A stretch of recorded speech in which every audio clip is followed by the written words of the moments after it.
وأشهد أن لا إله إلا الله وحده لا شريك له وأشهد أن محمدا عبده ورسوله الذي أرسل إلى الناس كافة بشيرا ونذيرا وداعيا إلى الله بإذنه وسراجا منيرا أما بعد فأعوذ بالله من الشيطان الرجيم بسم الله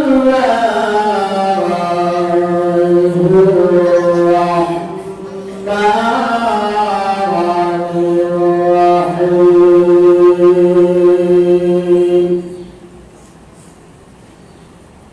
يا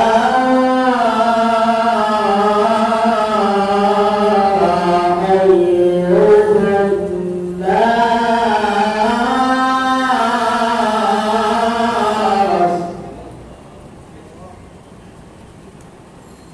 كلوا مما في الأرض حلالا طيبا ولا تتبعوا خطوات الشيطان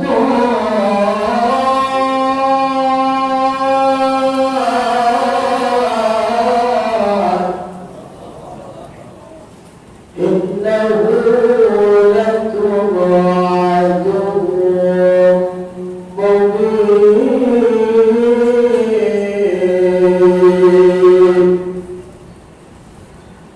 وقال تعالى وكنا نكذب بيوم الدين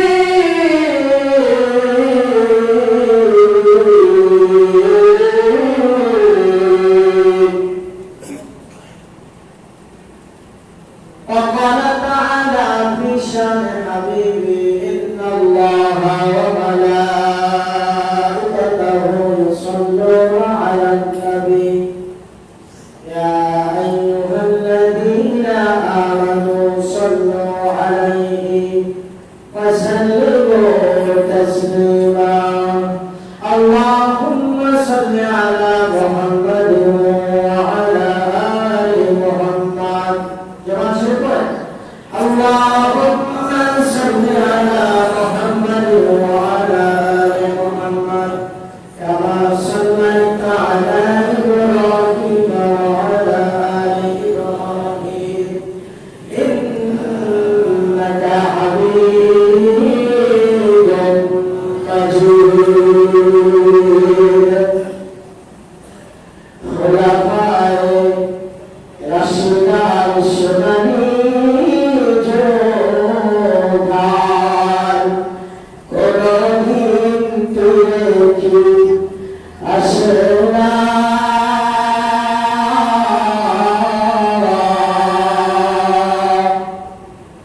شكرت تعرفيك رجلنا كل رسنا الحمد لله ঐতিহ্যবাহী সিলেট জেলা সিলেট সদর থানার অন্তর্গত কোরআন যুব সমাজের উদ্যোগে 11তম তাফসীরুল কোরআন মাহফিলের অত্যন্ত শ্রদ্ধাভাজন সভাপতি হযরতুল আল্লাহ হযরত মাওলানা কামরুল ইসলাম সাহেব আল্লাহ সভাপতি সাহেবের হায়াতুল তৈয়বা দান করুন, সবাই বলেন আমিন। আরেকটু আওয়াজ করে কথা বলতে হবে সবাই। আল্লাহ রাব্বুল আলামিনের দরবারে অসংখ্য অগণিত শুকরিয়া আদায় করছি যে তার যুব সমাজ আজকে জীবন ছাড় না করে কমতাছের মতো শিল্পীতে না এনে জাতির শ্রেষ্ঠ সত্তা উলামায়ে কেরামদেরকে এনে এখানে কোরআনের মিলন মেলা বসিয়েছেন। এজন্য আল্লাহ সুবহানাহু ওয়া তাআলার দরবারে এই যুব সমাজের জন্য আপনারা সকলে দোয়া করবেন। রাজি আছেন? উপস্থিত আছেন জাতির শ্রেষ্ঠ সন্তান হযরত উলামায়ে কেরাম, উপস্থিত আছেন আমার সামনে বসা ইসলাম বিরোধী প্রাণপ্রিয় মুসলমান ভাইরা, প্রধানে বসে আছেন সম্মানিত ভাই বোনেরা। আল্লাহ সুবহানাহু ওয়া তাআলার দরবারে শুকরিয়া জ্ঞাপন করছি যে আল্লাহ রাব্বুল আলামিন পৃথিবীর বিশাল একটি মহামারীর সময়ে আল্লাহ রাব্বুল আলামিন আপনাকে আমাকে জান্নাতের বাগানে আসার বসার তৌফিক দান করেছেন। এজন্য হৃদয়ের সবটুকু আবেগ ভালোবাসা অনুভূতি উজাড় করে দিয়ে বলছি আলহামদুলিল্লাহ। আল্লাহ সুবহানাহু ওয়া তাআলার দরবারে আমরা শুকরিয়া আদায় করছি এই জন্য যে আজ আমরা দোয়া করে কোরআন সুন্নাহর কথা শুনছি। সারা পৃথিবীর মুসলিমরা ব্যথায় ব্যথিত রক্তে রঞ্জিত হয়ে তারা কাঁদতেছে, কথা ঠিক না বলে? কিছুদিন আগে রোহিঙ্গা মুসলিমদেরকে এভাবে নির্বিচারে হত্যা করা হয়েছে, তখন আমরা একটু শান্তিতে ছিলাম, এখনো আছি। আমাদের শান্তিটাও দিন ভেঙে যাবে। আমরা যদি এভাবে নিয়ে বসে থাকি তাহলে রোহিঙ্গা মুসলিমরা যেভাবে অপমানিত লাঞ্ছিত হচ্ছে, এভাবে আমরা সিলেটের মুসলিমও যদি ঘুমিয়ে যাই একদিন আমাদেরকেও চ্যালেঞ্জরা গ্রাস করবে, কথা ঠিক না বলে? সম্মানিত উপস্থিতি, আমাদের একটি স্লোগান বারবার শুনে থাকি, যে স্লোগানটি হচ্ছে ফেরাউন খার হুঙ্কারে পতন হয়েছিল। আপনাদের জানা আছে? কার হুঙ্কারে বলেন? ফেরাউন কার হুঙ্কারে পতন হয়েছিল আপনাদের জানা নেই? ফেরাউনের যুগে কোন নবী ছিলেন? মুসা আলাইহিস সালাম। মনে হয়ে গেছে। নমরুদের আমলে কোন নবী ছিলেন? আরেকটু জোরে বলেন, কোন নবী? সম্মানিত উপস্থিতি, জনাবে মুসা আলাইহিস সালামের স্লোগানে ফেরাউনের পতন হয়েছিল। ইব্রাহিম আলাইহিস সালামের স্লোগানে নমরুদের পতন হয়েছিল। মুহাম্মদ সাল্লাল্লাহু আলাইহি ওয়াসাল্লামের স্লোগানে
সম্মানিত উপস্থিতি, এখন সিলেটের ঐতিহ্য সারা বাংলাদেশে আছে না? আমার ভাইরা, আমরা সিলেটের ঐতিহ্যটাকে ধরে রাখার সঙ্গে আমরা ইনশাআল্লাহ আল্লাহ এবং রাসূলের কথা শুনলে জোরে আমরা ইনশাআল্লাহ সুবহানাল্লাহ, আলহামদুলিল্লাহ, আল্লাহু আকবার ঠিক বেঠিক জোরে বলতে যাচ্ছে ইনশাআল্লাহ। আমরা আল্লাহ রাব্বুল আলামিনের পবিত্র কালামে পাকের কালিমা তিলাওয়াত করেছি। আসলে আলোচনাটা একটু এলোমেলো হয়ে গেছে। গতকালকে আমার এক ভাই আপনাদের কি 94 আসছে, কি নাম বলে? জাকির ভাই। উনি গতকালকে আমি প্রোগ্রামে ছিলাম, ওই যে একেবারে ভাইপুরের দিকে একেবারে পড়ার সাইডে এরিয়ার কাছে। তখন আমাকে ফোন দিয়ে বলছে আপনার হারাম এবং হালালের বিষয়ে কথা বলবেন। এখন বলছেন আল্লাহ আসলে যাই হোক, এরপর ইনশাআল্লাহ বিভিন্ন বিষয়ে আমি কাজ করার চেষ্টা করবো যদি আল্লাহ রাব্বুল আলামিন আমাকে স্মরণ রাখেন। আমি আসলে কথা বলার সুযোগ এখানে নাই, কেননা নূর হুসাইন নাবিজি, এরপর আছে মুফতি জাহান সাহেব, আপনাদের মসজিদের খতিব সাহেব, এই যে একটু আগে কথা বললেন আল্লাহর গোলাম, এই মানুষগুলো থাকার পরে আমার মতো ব্যক্তি এখানে কথা বলার সুযোগ নাই। কি মনে করেন? এত বড় আলেম মুফতি জাহান সাহেব বরঞ্চ আল্লাহওয়ালা মানুষ, আল্লাহর মানুষ, উনি আসবেন ইনশাআল্লাহ আপনাদের সামনে কিছুক্ষণ পরে কথা বলবেন ইনশাআল্লাহ। বছর পরে এখানে এসে গেছে না, ইজাহার সাহেব আছেন, উনি বলে প্রস্তুত হয়ে গেছেন মুফতি সাহেব। আল্লাহ তাআলা হুজুরের হায়াত তৈরি বানান করে সবাই বলেন আমিন। আমরা আসলে কিয়ামত সম্পর্কে, কিয়ামতের প্রতীক দিন সম্পর্কে আমরা আসলে একেবারে ভুলে গিয়েছি। আমরা কিয়ামত বিদ্যাকে আমরা কিছু মনেই করি না। আমরা কিয়ামত বিদ্যার সম্পর্কে একেবারে রং তামসা মনে করি, ঠিক না? কিয়ামত বিদ্যার প্রতীক না সহজ। কিয়ামতের ময়দানে নবীরা পর্যন্ত ইয়া নাফসি বলতে থাকবে, বলবে না? বলবে না? আল্লাহ রাব্বুল আলামিন বলেন ওয়া কুন্না নুকাল্লিবু বিয়াউমিদ্দিন।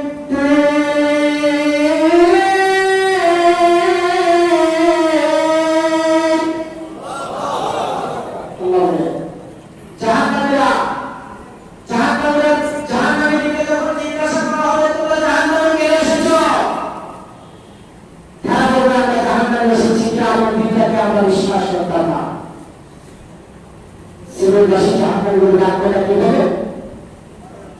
আমরা জাহান্নামে কেন এসেছি?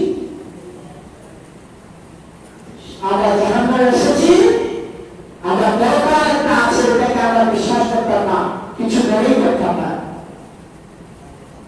দরকার সম্পর্কে যদি এই ছাড়েনদেরকে বলতো, এই ভবিষ্যতে বলা হতো তারা ধিক্কারি নমস্কার করতো, আলেমদেরকে বলতো তোরা দরকার দিয়েছিল ঠিক আর বলে বুঝতে পাওয়ার জন্য কিয়ামত কাছে দাঁড়িয়ে বলাবলি করো, জাহান্নাম কিয়ামত পরকাল বলতে কিছু নাই। সেটা বলে করা যাবে না। প্রত্যেকটা জায়গায় আল্লাহ রাব্বুল আলামিন কিয়ামতের পরিচয় দিয়েছেন। সূরা ফাতিহার ভিতরে আল্লাহ তাআলা কিয়ামতের পরিচয় দিয়েছেন। একটু আগে আলোচনা করেছেন, আল্লাহ বলেন আলহামদুলিল্লাহি রাব্বিল আলামিন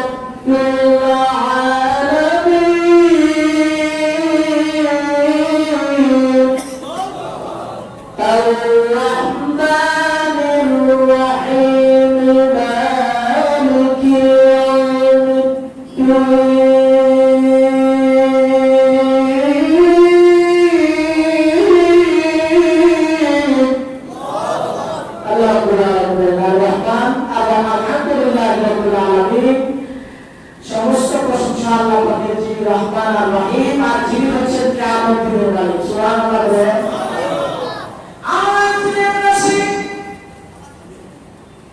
যে মহান রব্বুল আলামিন কিয়ামতের কঠিন ময়দানে মালিক হয়ে যাবেন, ও সিলেটবাসী বলেন না, সেটা মালিক স্বয়ং আল্লাহ হবেন। ওই জায়গাটা বড় না ছোট, ওই জায়গাটা কঠিন না সহজ?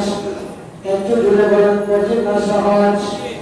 কিয়ামতের কঠিন ময়দানে মানুষের অন্তরে থাকে, তাহলে লোকটা অবশ্যই কোনো পাপে জড়িত হতে পারে না, কোনো সিনার মধ্যে জড়িত হতে পারে না, হারামের মধ্যে জড়িত হতে পারে না, ঘুষের মধ্যে জড়িত হতে পারে না, গান সাদের মধ্যে জড়িত হতে পারে না। এইভাবে কোরআন পড়ে যুবকদের মধ্যে জান্নাতে প্রবেশ করে দেবে। সেই আমার রাদিয়াল্লাহু তাআলা বিশ্বনবীর সাহাবা, তিনি একদিন গল্পে জমান্বিত হয়ে গেলেন। তিনি প্রত্যেকটা মুমিনের ঘরে পুষ্পবন নিয়ে ঘুমাতেন। কমপক্ষে 40টা ঘরে পুষ্পবন নিয়ে সেই ঘরে ঘুমাতেন। বিশ্বনবী রাহমাতুল্লিল আলাইহির সাহাবী করতে গভীর রাতে বের হয়ে দেখেন একটা ঘর থেকে একটা মহিলার কান্নার আওয়াজ আসতেছে। আর পর্দার দিকে তাকিয়ে দেখেন একটা যুবক বারবার করে বের হচ্ছে, আবার করে দিচ্ছে, বারবার করে বের হচ্ছে, আবার করে দিচ্ছে। তিনি হঠাৎ করে এই দৃশ্যটা দেখে তিনি তার ওই যুবকের হাতে ধরলেন। তিনি ডাকতে বললেন, যুবক, এই গভীর রাতে এই মহিলার করে কান্নার আওয়াজ শোনা যায়, কিন্তু তুমি যে তোমাকে আমি চিনতে পারি নাই। এই কান্নার আওয়াজের ভিতরে তুমি কেন বারবার করতে বেরো? আমার করে একটু জানতে চাই। ওই যুবককে ডাকতে বললেন, যুবক, আমি আপনাকে চিনলাম দেখে, কিন্তু আমার একটু বড় অসুবিধা হয়ে আছে, আমি বড় একটি কষ্টের মধ্যে আছি। ও ছিলেন পাশে কান্নায় বলে শোনেন, শয়তানকে দূরে রাখেন, বলুন আউযুবিল্লাহ পড়ে খুবই গুরুত্বপূর্ণ কথা।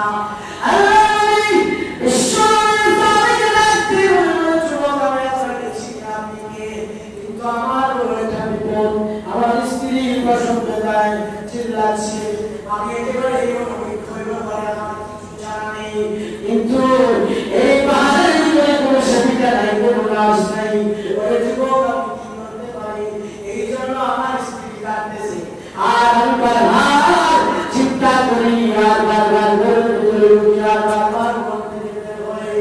এই জন্য আমি বড় চিন্তায় আছি। সঙ্গে সঙ্গে চলে গেলেন।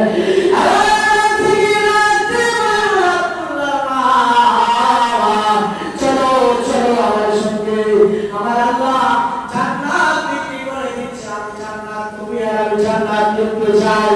তুমি ডাক দিয়ে বলেন, কি কোথায় যাবো? তুমি বললেন, এই অসুবিধা, তুমি কিছু নেতা নাও, কিছু আটা নাও, কিছু তেল নাও, এভাবে যা যা সামান দরকার সব নিয়ে সাইয়্যিদিনা ওমর রাদিয়াল্লাহু তাআলা পরিস্থিতি ওমরের পেছনে দৌড়া শুরু করলেন।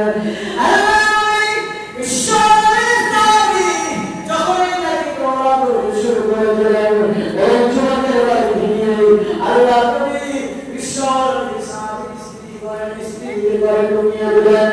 ঢুকিয়ে দেওয়ার পরে কার্যক্রম শুরু হয়ে গেছে।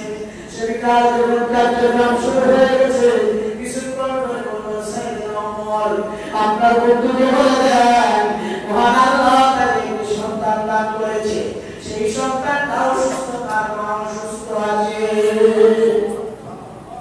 সেটাই বলেন সুবহানাল্লাহ। সন্তান হয়েছে, আপনি খুশি হবেন না বেজার হবেন? আওয়াজ করে কথা বলেন, খুশি হবেন না বেজার হবেন? আল্লাহ রাব্বুল আলামিন দয়া করে কিছু দিন আগে, আজ থেকে 1 মাস 4 দিন আগে আল্লাহ আমাদের বিচারে দিয়েছে। আপনারা সবাই দোয়া করবেন, আল্লাহ যেন তার পছন্দনীয় বান্দা হিসাবে কবুল করে বলেন আমিন।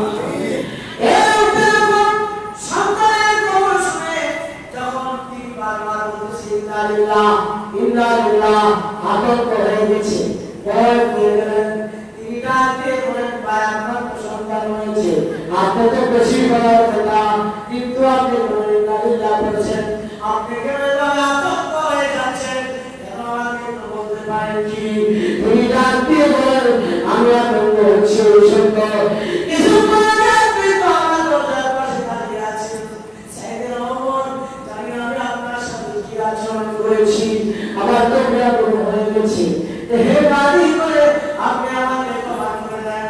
তিনি ডাকতে বলেন, না ভাই, ক্ষমা তো আমার কাছে না, ক্ষমা আপনার কাছে।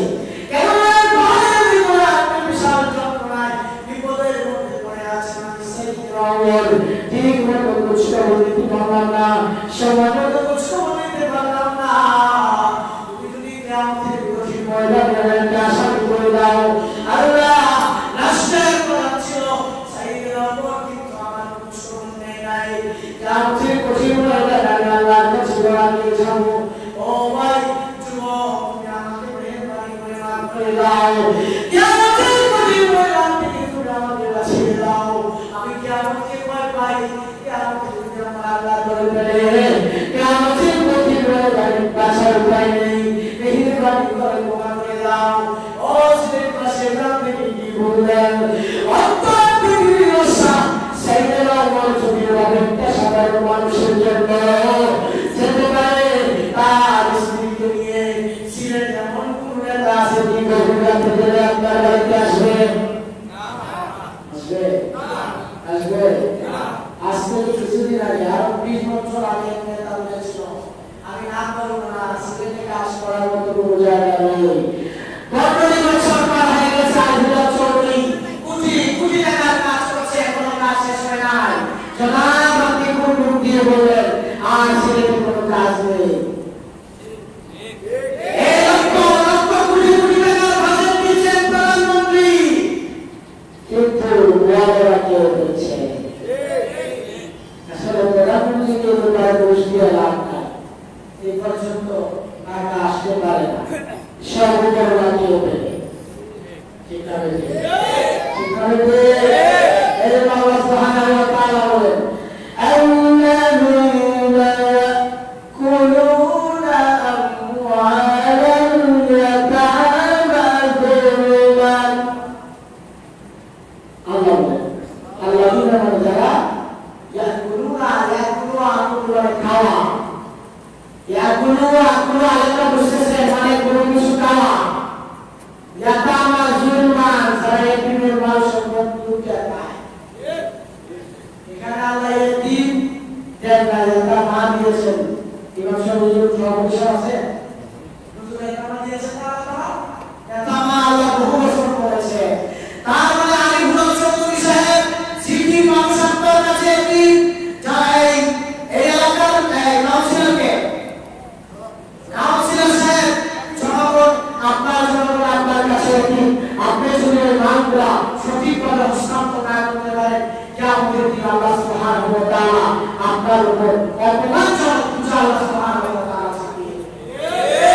এজন্য আমরা এই শাসকদেরকে বলতে চাই, আল্লাহ যেন কোরআন এবং সুন্নাহর মধ্যে শাসক বানিয়ে সবাই বলেন আমিন। এদিকে নাচ দেব না, অনেক বড় কথা আছে। আল্লাহ তুমি আমাদেরকে হেফাজত করেন, আল্লাহ তুমি আমাদেরকে হারাম থেকে বেঁচে থাকার তৌফিক দান করেন, আল্লাহ হালাল খাওয়ার মতো তৌফিক দান করেন, বলেন আমিন।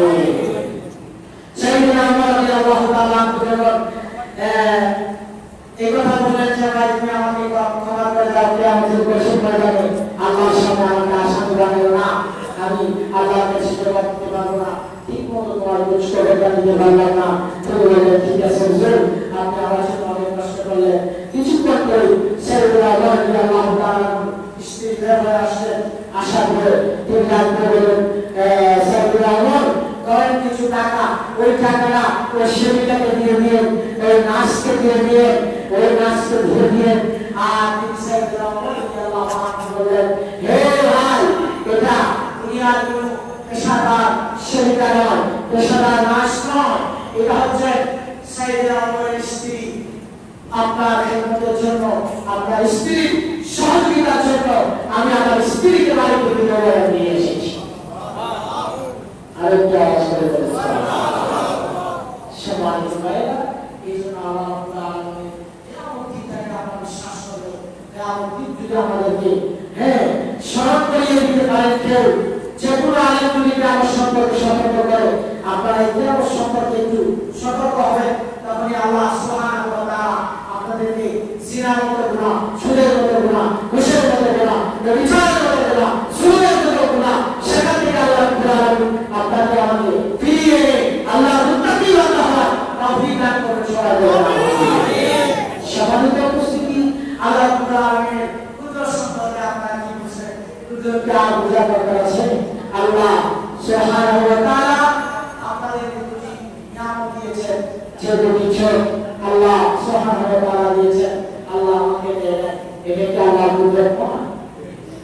বলেন আল্লাহ দেখলাম আল্লাহ রাব্বুল আলামিন বলেন আলাম নাজআল লাহু আইনাইনি ওয়া লিসানা ওয়া শাফাতাইন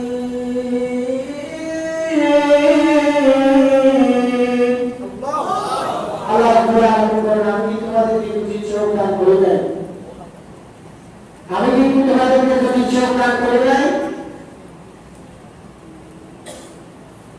আমি কি তোমাদেরকে দুটি জিহ্বা দুটি চোখ একটি জিহ্বা দান করে দেই কে দান করেছেন আল্লাহ কে দান এজন্য নিয়মিত শুকরিয়া আদায় করবেন আল্লাহ শুকরিয়া দুটি পরস্পর রাস্তায় আল্লাহ রাব্বুল আলামিন ওয়াসারিউ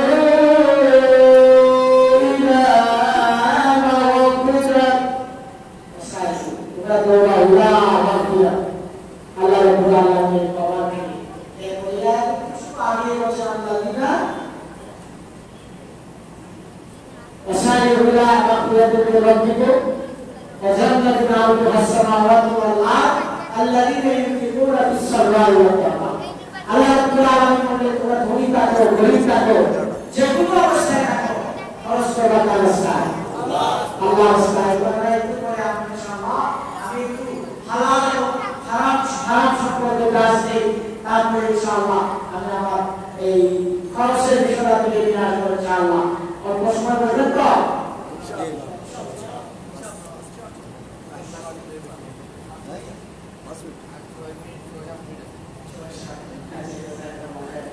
তাহলে আমরা হালাল দিয়ে আল্লাহর কাছে দোয়া করলে আমার কবুল করে আপনারা 10টা মিনিট দেন আমি হারামের পরিচয় দিতে পারছি না হালাল দিয়ে আল্লাহর কাছে দোয়া করে আল্লাহ সুবহানাহু ওয়া তাআলা আপনাকে সারা দেন এত প্রমাণ দিয়ে ইনশাআল্লাহ এরপরে আমাকে একটা দায়িত্ব দেওয়া হয়েছে আয়েশা অন্য কিছু বলবেন আল্লাহ দিয়েছেন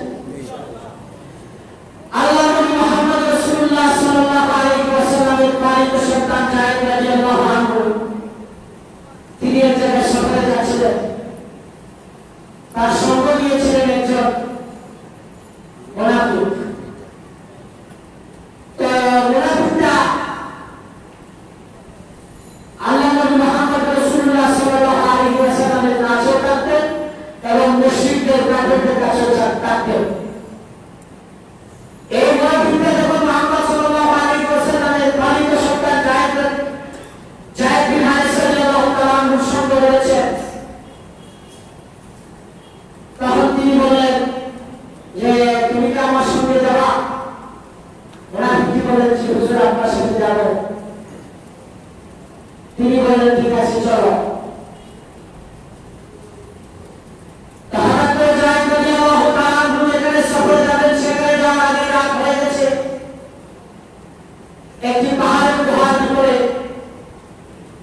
উনি যখন হাঁটতে হাঁটতে ক্লান্ত হয়ে গেছেন তখন শুয়ে গেছেন শুয়ে যাওয়ার পরে একজন আর ঘুম এসে গেছে নিদ্রা এসে গেছে তিনি ঘুমিয়ে গেছেন ঘুমিয়ে যাওয়ার পরে ওই সময় ব্যক্তি তার হাত এবং পাকে সুন্দর করে কষিয়ে বেঁধে নিয়েছেন হঠাৎ করে যখন জায়েদ রাদিয়াল্লাহু আনহু জায়েদ বিন হারিস রাদিয়াল্লাহু আনহু বেরিয়ে গেল তিনি জিজ্ঞাসা করলেন ভাই আপনারা নবী সাহাবা তাহলে আপনারা আমার হাতটা করে বসে কেন বাঁধলেন আমি একটু জানতে চাই তিনি বললেন না আমি দেখাশোনায় সাহাবা লেবাসে সুরতে সাহাবাদেরকে আমার বুকে হচ্ছে মুনাফিক তোমরা যাদেরকে মুনাফিক করো আমি সেই মুনাফিক জায়েদ বিন হারিস রাদিয়াল্লাহু আনহু তার বললেন ভাই তুমি মুনাফিক ঠিক আছে কিন্তু তুমি আমার হাতটা কেন বসে রাখবা আমি একটু জানতে চাই তিনি বললেন তুমি হচ্ছে নবী পালিত সন্তান এবং নবীজি প্রিয় সাহাবা আমি তোমাকে যদি হত্যা করতে পারি বিশ্বনবী মুহাম্মদ রাসূলুল্লাহ সাল্লাল্লাহু আলাইহি ওয়াসাল্লাম কষ্ট পাবে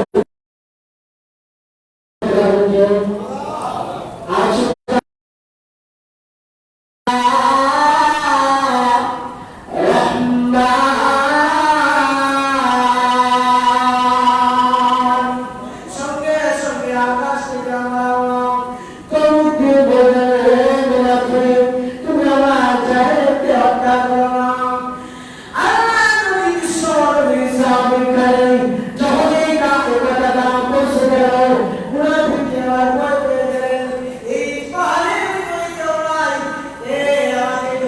দিল, কে আমাকে ভগবান করে দিল, আমাকে এক সিদ্ধান্ত দিল, কে আমি বুঝতে পারি নাই, কে আমাকে কবে সতর্ক করে দিল। ওই মুনাফিককে অস্ত্র শস্ত্র তরবারি রেখে দিয়ে পাহাড়ের গুহার মধ্যে দিয়ে দেখেন কেউ নাই, আবার তরবারি হাতে নিলেন, এবার চায়ের ফিরে দাঁড়িয়ে আমার কাছ দিয়ে বললেন,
ইয়া মসজিদে বসা আছি,